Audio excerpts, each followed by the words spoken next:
नमस्कार, मी स्वाती सोनाक्षी बराटे व्हेज रेसिपीमध्ये तुमचे खूप खूप मनापासून स्वागत करते। चला तर मग रेसिपीला सुरुवात करूया। रेसिपी स्किप न करता संपूर्ण बघा। आपण आज रेडीमेड पॅकेटपासून गुलाबजाम झटपट कसे बनवायचे ही रेसिपी बघणार आहे। आता दिवाळी जवळ येतच आहे। खूप जणांना वेळ नसतो, म्हणून मग खवा आणायचा, त्याला खूप वेळ लागतो, म्हणून असं झटपट पॅकेट आणून तुम्ही गुलाबजाम झटपट घरच्या घरी बनवू शकता। आता बघा, इथं मी 1 वाटी गरम दूध करून त्याला गार करून घेतलं बाहेरच। आणि आता बघा, थोडं थोडं मी प्रीमिक्समध्ये टाकून गुलाबजामची जी प्रीमिक्स आहे, मी इथं गोवर्धनची प्रीमिक्स वापरलेली आहे गुलाबजामचं। थोडं थोडं तुम्ही गिट्सचं सुद्धा वापरू शकता, दोघांचेही छान होतात। आता बघा, मी इथं थोडं थोडं दूध टाकून असं मळून घेत आहे। आणि हे तुम्ही जितकं छान मळाल तितके तुमचे गुलाबजाम छान असे प्लेन होतील, क्रॅक जाणार नाही। आणि दूध शोषून घेत असतं हे प्रीमिक्स, म्हणून थोडं थोडं परत वापरलं मी, एकदम वतून द्यायचं नाही। म्हणजे खूप ओतून दिलं तर मग थोडं जास्त सैल पण होऊ शकतं।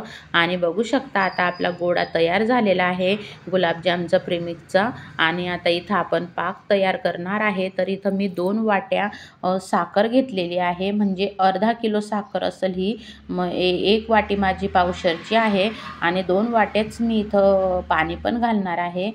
तुम्हाला काही कमी जास्त करायचं तर तुम्ही करू शकता, पण एकदम छान परफेक्ट गुलाबजाम झालेले होते। आणि आता बघा, साखर वितळेपर्यंत छान असं हलवून घ्यायचं। खूप सुंदर झटपट, अगदी वेळेवर जरी आपल्याला गोड खायची इच्छा झाली तर मग हे गुलाबजाम तुम्ही नक्की बनवून बघा। खूप सुंदर लागतात, खायला पण टेस्टी लागतात। आता गोळा अजून छान असा मळून घ्यायचा आणि बघा, मस्त असं छान असं एकसारखं आता याला मिक्स करून घ्यायचं आहे। आणि जर तुम्हाला वाटलं जास्त वेळ नाही तर तुम्ही मिक्सरलाही थोडंसं चालू बंद करून फिरवू शकता। आता मी असे गोळे तयार करून घेतलेले आहे आणि छोटे छोटे बघा, इथं सोनाक्षी मला बोलली, मम्मी मी तुला गोळे बनवू लागते। माझी मुलगी सोनाक्षी ती गोळे मला बनवून देत आहे आणि मी तिला गोळ्यांमधून असे छोटे छोटे काढून देत आहे आणि ती गोल गोल गोळे तयार करत आहे। आणि माझ्या मुलीच्याच नावाने चॅनलचं नाव आहे सोनाक्षी।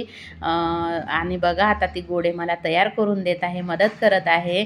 आणि तिला पण खूप हौस आहे की मम्मी मी पण बनवू लागते। आणि बघू शकता, आता ती गोळे मला तयार करून देत आहे छान असे। आणि मस्त गोल गोल गोळे तयार करून घ्यायचे आणि हे छोटेच तयार करायचे। गोवर्धनचे खूप मोठे फुगून येतात पाकामध्ये टाकल्यानंतर। आता इथं बघा, आपला पाकसुद्धा होण्यात आलेला आहे। पाक आपल्याला खूप घट्टही करायचा नाही। आता इथं मी बघा, वेलची पूड तयार करून ठेवते, साखरयुक्त वेलची पूड टाकलेली आहे 1 चम्मच आणि हलवून घ्यायचं। थोडंसं चवीनुसार मीठ टाकते आहे मी पाकामध्ये, म्हणजे छान लागतात गुलाबजाम, म्हणजे चव छान येते गोडीला मग मिठामुळे। आणि बघा, ते इथं आपला पाकसुद्धा तयार होत आहे। तोपर्यंत इथं मी लोखंडी कढाईमध्ये तेल तापवायला ठेवलं होतं आणि आता इथं थोडंसं गॅस बारीक करून मी आपले गुलाबजामचे गोळे तळून घेत आहे आणि थोडे थोडे परतवत राहायचे। आणि छान असे खूप बारीक गॅसवर मस्त छान होऊ द्यायचे, म्हणजे आतमधून मग कच्चे राहत नाही। आणि एकसारखे असे बघा हलवत राहायचे, खालीवर करत राहायचे, म्हणजे पूर्ण एकसारखी बाजू व्यवस्थित छान अशी भाजली तळली जाते। आणि बघू शकता, आपले गुलाबजाम किती छान असे तळले जात आहे।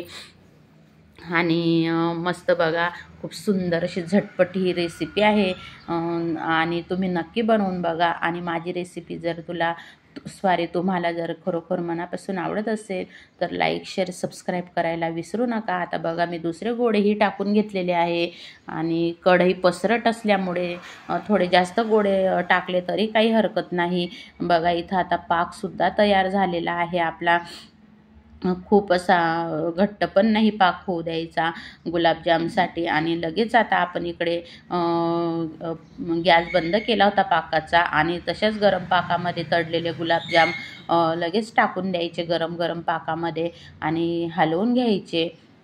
त्यानंतर आता याच्यावर आपल्याला झाकण ठेवून एक अर्धा तास असंच राहू द्यायचं आहे. आणि बघू शकता तुम्ही अर्धा तासाने कसे आपले गुलाबजाम मस्त फुगून आलेले आहे, मस्त टम्म फुगलेले आहे आणि झटपट होता का नाही बघू शकता. आता नंतर मग यांना फ्रीजमध्ये ठेवून द्यायचे. मी आता हे तुम्हाला दाखवण्यासाठी लगेच दाखवलेले आहे आणि एक मी तुम्हाला बघा कट करून दाखवते. खूप सुंदर टेस्टी झालेले आहे. तुम्ही नक्की ह्या दिवाळीला ट्राय करा, झटपट पण होतात. मी तुम्हाला खव्याचे पण गुलाबजाम दाखवलेले आहे. आता आज पॅकेटचे गुलाबजाम दाखवले बघा, किती सुंदर झालेले आहे गुलाबजाम. श्री स्वामी समर्थ.